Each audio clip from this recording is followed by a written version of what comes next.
Well, hello students. My name is Anurag and you guys are watching Void Maths. So this is the 12th video of our series Quick Revision BSc Mathematics. So in this video we are talking about uh, partial differentiation and the second is Euler's theorem for homogeneous function. Okay? So my our first topic is partial differentiation. तो partial differentiation के बारे में हम बात करेंगे। तो जैसा कि आपको नाम से ही पता चल रहा होगा कि पार्शियल डिफरेंशिएशन, पार्शियल मतलब आंशिक, आंशिक रूप से, मतलब छोटे छोटे रूप में। डिफरेंशिएशन मतलब अवकलन, आंशिक अवकलन। ठीक है। पार्शियल डिफरेंशिएशन की थियरी आइए एक बार देख लेते हैं। पार्शियल डिफरेंशिएशन कहते किसे हैं? A partial derivative of a function of several variables, its derivative with respect to one of these variables with others hold constant. The process of finding of partial derivatives is given function is called partial differentiation. ठीक है, ये इसकी definition है। आप simple भाषा में अगर इसको समझना चाहें तो कि अगर हमको एक फंक्शन, देखिए नॉर्मल डिफरेंशिएशन में क्या होता है कि हमको कोई फंक्शन मिलता है, अगर उसमें दो पार्ट्स हैं भी तो वो जो फंक्शन होता है सिर्फ डिपेंड एक पे ही करता है। उसका डिफरेंशिएशन मतलब एक पे होता है, दूसरा कांस्टेंट होता है, दूसरी जो टर्म होती है। लेकिन इसमें क्या होती है, जो पार्शियल डिफरेंशिएशन में होती है, अगर फंक्शन ऐसा है जो दोनों पे डिपेंड करता है, कांस्टेंट मतलब दोनों पे डिपेंड करता है, दोनों का डिफरेंशिएशन करना है, तो हमको क्या करते हैं, पार्शियल डिफरेंशिएशन के अनुसार उसको क्या करते हैं कि जैसे हमको मिला फंक्शन एक्स वाई, ठीक है, दोनों पे करना है तो हमको पहले y को कांस्टेंट मानेंगे, x का करेंगे डिफरेंशिएशन, फिर x को कांस्टेंट मानेंगे, y का डिफरेंशिएशन करेंगे। ठीक है, इस प्रकार से हम करते हैं पार्शियल डिफरेंशिएशन को। तो ये जो पार्शियल डिफरेंशिएशन है ये कुछ रूल्स को फॉलो करता है, जैसे कि सिंपल डिफरेंशिएशन भी करते हैं, नॉर्मल डिफरेंशिएशन भी फॉलो करते हैं इन रूल को। Product rule, quotient rule and chain rule, इन सबको ये भी फॉलो करता है, ये जो अपना पार्शियल डिफरेंशिएशन है। तो एक बार फिर से हम देख लेते हैं पार्शियल डिफरेंशिएशन कहते किसको है। पार्शियल डिफरेंशिएशन उसे कहते हैं जैसे कि किसी भी फंक्शन को जो एक से अधिक टर्म पर डिपेंड करता है उसके डिफरेंशिएशन निकालने को ही पार्शियल डिफरेंशिएशन कहते हैं।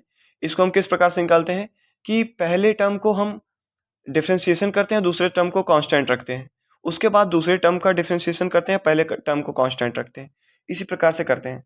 तो आइए हमारे पास एक एग्जाम्पल है, इस एग्जाम्पल के थ्रू हम समझने की कोशिश करते हैं। एग्जाम्पल क्या कह रहा है, फाइंड द पार्शियल डेरिवेटिव।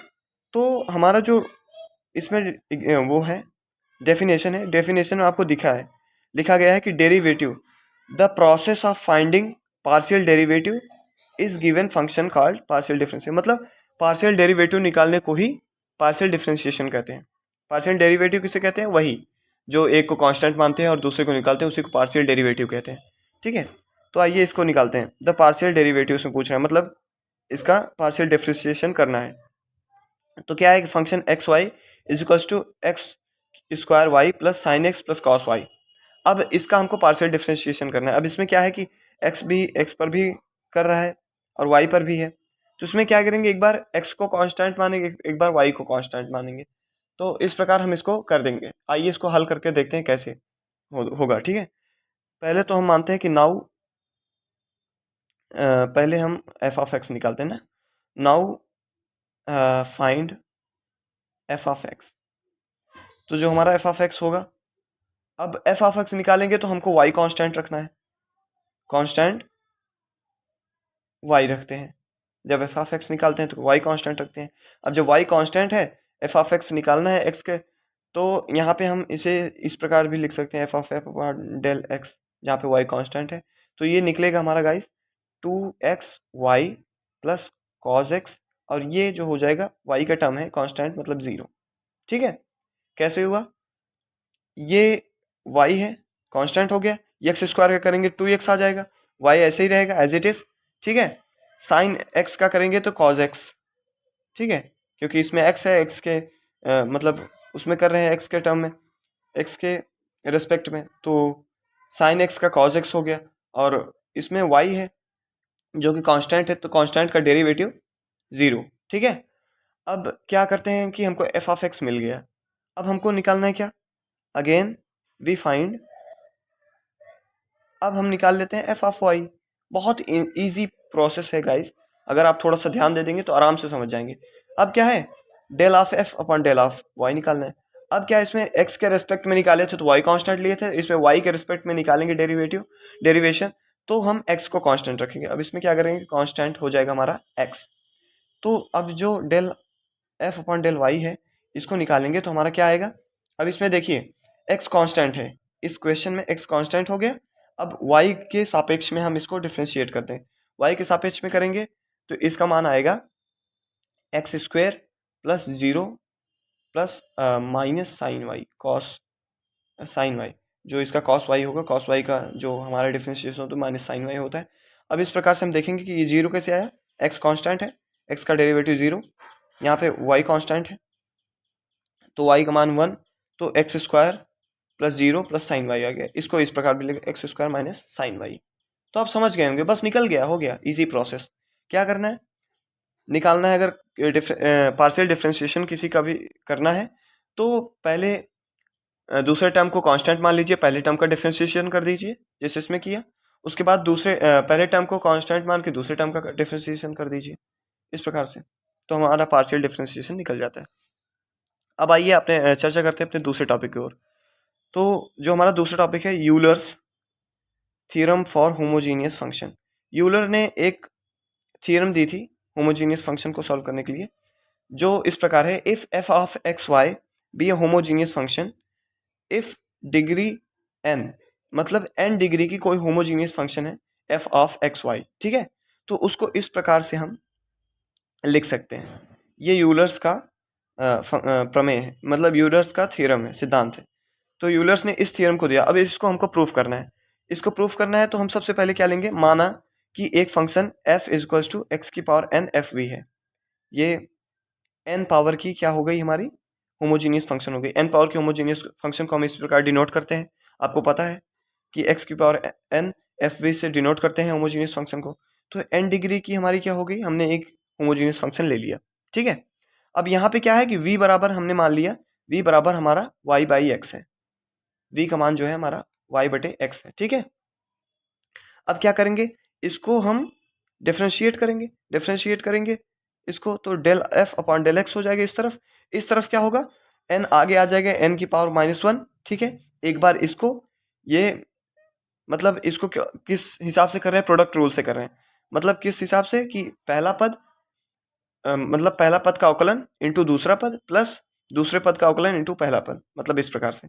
तो ये पहला पद का अवकलन किया तो हमने n एक्स की पावर n माइनस वन, फिर इसको एज इट इज लिख दिया। फिर इसमें क्या हुआ, x की power n as it is लिख दिया। अब इसको हम डिफ्रेंशिएट करते हैं, इसका अवकलन होगा f dash v del v upon del x, ठीक है। अब यहाँ पे हमको पता है कि v का मान y बाई एक्स है, तो यहाँ पे ये एज इट इज है, यहाँ पे इसको लिख दिया। अब यहाँ पे v की जगह हमने y बाई एक्स लिख दिया सिंपली, ठीक है। अब डेल अपॉन डेल एक्स हो गया, यहाँ v की जगह y अपॉन एक्स रख दिया हमने। अब क्या किया कि ये यही ऊपर वाला है, यहाँ तक तो सेम है। अब इसको हमको डिफ्रेंशिएट करना है y बाई एक्स को, तो यहाँ पे x के मतलब टर्म में x के रिस्पेक्ट में कर रहे हैं, तो x के रिस्पेक्ट में कर रहे हैं तो y कांस्टेंट है, तो y का कुछ नहीं होगा, y एज इट इज रहेगा। यहाँ पे होगा जो हमारा डिफ्रेंशिएशन होगा वन अपॉन एक्स का। अब हम जानते हैं कि वन अपॉन एक्स का आप डिफ्रेंशिएशन करेंगे तो इसको वन अपॉन मतलब माइनस वन लिख सकते हैं। तो अब इसका डिफ्रेंशिएशन करने के लिए माइनस एक्स की पावर माइनस टू हो जाएगी, या इसको लिख सकते हैं minus one upon x square, इसी को ऐसे लिख सकते हैं। तो ये पूरा प्रोसेस हुआ वन अपॉन एक्स को डिफ्रेंशिएट करने का, तो वन अपॉन एक्स स्क्वायर आ जाएगा, तो उसी को हम ऐसे लिखें, ठीक है। यहाँ पे y कांस्टेंट हो गया। अब यहाँ पे हमारा del f upon del x क्या आता है, ये एज इट इज है यही वाला। अब यहाँ पे क्या हुआ, माइनस वाई को हमने आगे ले लिया, ठीक है, माइनस वाई को हमने आगे ले लिया, और एक्स स्क्वायर जो बटे में था उसको अगर ऊपर लेके आएंगे तो एक्स की पावर माइनस टू होगी, जैसा कि यहाँ पे आप देख रहे हैं एक्स की पावर माइनस टू होगी, तो ये गुणा होने पे घट जाएगी, n माइनस टू हो जाएगी, ठीक है। और ये एफ डैश वी तो मतलब है ही यहाँ पे, ठीक है। तो हमारा ये आ गया हमारा, अगर इसको हम डिफ्रेंशिएट करते हैं एक्स के रिस्पेक्ट में, यहाँ पे लिख सकते हैं आप differentiating this with respect to x. हमने पहले एक्स के रिस्पेक्ट में इसको किया डिफ्रेंशिएट, तो हमको ये मिल गया। अब इसमें क्या करेंगे, जो हमने डिफ्रेंशिएट किया है एक्स के टर्म में जो आया है उसमें पहले एक्स का गुणा कर देंगे, तो x into del f upon del x, क्योंकि हमको ये निकालना है ना भाई, ये हमको निकालना है ये, तो x का गुणा करेंगे इसी फंक्शन में, x का गुणा करेंगे तो हमको क्या मिलेगा, n x की पावर n, क्योंकि ये x है, यहाँ पे -1 है, तो x का गुणा करेंगे x की पावर 1 आ जाएगी, x की पावर 1 आ जाएगी, तो यहाँ पे 1 -1 है, यहाँ पे +1 हो जाएगा, 1 से 1 कट जाएगा, तो x की पावर 1 बचेगा। ठीक है, अब यहाँ पे fv, यहाँ पर भी गुणा करेंगे तो वैसे ही 1 पावर माइनस हो जाएगी, तो n-1 बचेगी, y की पावर y इंटू एक्स की पावर n-1 f-v। अब इसको हम मान लेते हैं इक्वेशन फर्स्ट। ठीक है गाइस, इतना आपको समझ में आ गया होगा, आई होप। इसको इक्वेशन फर्स्ट मान लिया, यहाँ तक हो गया हमारा। अब क्या करेंगे, differentiating this with respect to y। अब जो हमने इक्वेशन माना था यहाँ पे शुरुआत में, ये हमने माना था ना, let f equals to x की पावर n fv। अब इसी को हम y के टर्म में डिफरेंशिएट करते हैं। अब जब y के टर्म में इसको डिफरेंशिएट करेंगे, now del f upon del y is equals to x की power n f dash v upon 1 upon X. इसमें क्या होगा कि x कांस्टेंट हो जाएगा, y के जितने भी पद हैं वो मतलब डेरिवेट हो जाएंगे, तो हमको ये मिलेगा। तो del f upon del y equals to x की power n-1 f dash v। आपको समझ में आ गया होगा यहाँ पे n-1 कैसे हुआ, क्योंकि यही x ऊपर जाके x की पावर -1 बनेगी, यहाँ पे जुड़ने के बाद पावर में से -1 हो जाएगा, x की पावर -1 हो जाएगी, f डैश v हो जाएगा। ठीक है, अब ये हमको मिल गया। अब इसी में क्या करेंगे, x का गुणा करेंगे, मल्टीप्लाइंग बाय x से गुणा करेंगे तो सॉरी मल्टीप्लाइंग बाय y, क्योंकि हमको y के टर्म में निकालना है। उसमें x का गुणा किए तो इसमें y का करेंगे। अब इसमें मल्टीप्लाइंग बाय y का मल्टीप्लाई करेंगे तो क्या होगा हमारा, y x की power n-1 f dash v। Simple, यहाँ पे y का गुणा हो गया। अब इसको हम मान लिए इक्वेशन 2। अब क्या करेंगे गाइस, सिंपली क्या करेंगे, इक्वेशन फर्स्ट एंड सेकंड को जोड़ देंगे।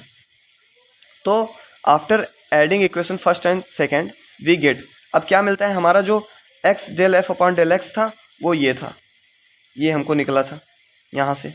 अगर आप यहाँ पे देखेंगे तो जो हमारा x del f upon del x है वो ये निकला है। ठीक है, तो अब ये और y del f upon del y दोनों को जोड़ेंगे तो ये आ गया, और y del f upon del y ये आया है, इन दोनों को जोड़ देंगे। जोड़ने पे क्या होगा कि ये माइनस में आ रहा है, ये प्लस में आ रहा है, ये दोनों कैंसिल हो गए, सिंपली ये कैंसिल हो गया, बचा हमारा ये del x del f upon del x plus y del f upon del y equals to n x की पावर n f v। अब यहाँ पे चूंकि हम जानते हैं x की power n f v equals to f, क्योंकि हमने शुरुआत में ही माना था, शुरुआत में हमने यहाँ पे माना था x की power n f v equals to f, तो यही हमने यहाँ पे लिखा। क्या लिखा, चूंकि x की power n f v equals to f, तो इस प्रकार x del f upon del x plus y del f upon del y equals to n की power n f n into f, f जहाँ पे ये है। ठीक है, इस प्रकार से ये प्रूफ हो गया, यही हमको प्रूफ करना था। So this is the proof of Euler's homogeneous function है, थ्योरम होमोजीनियस थ्योरम का ये प्रूफ है, यहाँ पे निकल गया। सो आज के लिए बस इतना ही। आज की वीडियो में मैंने 2 टॉपिक्स किए हैं, जिसमें पहला है पार्शियल डिफरेंशिएशन और दूसरा है Euler's theorem of homogeneous function. तो गाइज, अगर आपको कोई भी टॉपिक अगर आपको समझ में नहीं आई हो जो हमने पढ़ाया है, या जो आपको भी ना समझ में आई हो, आपके स्कूल में, कॉलेज में, कहीं पर भी पढ़ाया गया हो, आपको ना समझ में आया हो, आपके एग्जाम्पल्स कोई भी आपको फंस रहे हो, ना समझ में आया हो, तो आप उन्हें नीचे कमेंट कर दीजिए, तो हम उस कमेंट को पढ़ के ज़रूर आपको आपकी प्रॉब्लम्स को सॉल्व करने की हम प्रयास करेंगे। तो आज की वीडियो आपको कैसी लगी ये ज़रूर बताएं कमेंट में, और अगर अच्छी लगी तो लाइक करें और इसको ज़्यादा से ज़्यादा शेयर करें, क्योंकि स्टूडेंट्स को अभी क्विक रिवीजन की बहुत ज़्यादा ज़रूरत है बीएससी में, और एग्जामिनेशन पास हो है, इसलिए इसकी बहुत ज़्यादा ज़रूरत है। तो इसको शेयर करें और कमेंट करें अगर कुछ ना आ रहा हो, कुछ समझ में ना आया हो, और किसी टॉपिक पे आप मतलब अलग से सेपरेट वीडियो चाहते हो डीपली, तो उसके लिए भी आप कमेंट कीजिए। तो आज के लिए बस इतना ही, धन्यवाद। आपने इस वीडियो को देखा और जय हिंद, जय भारत।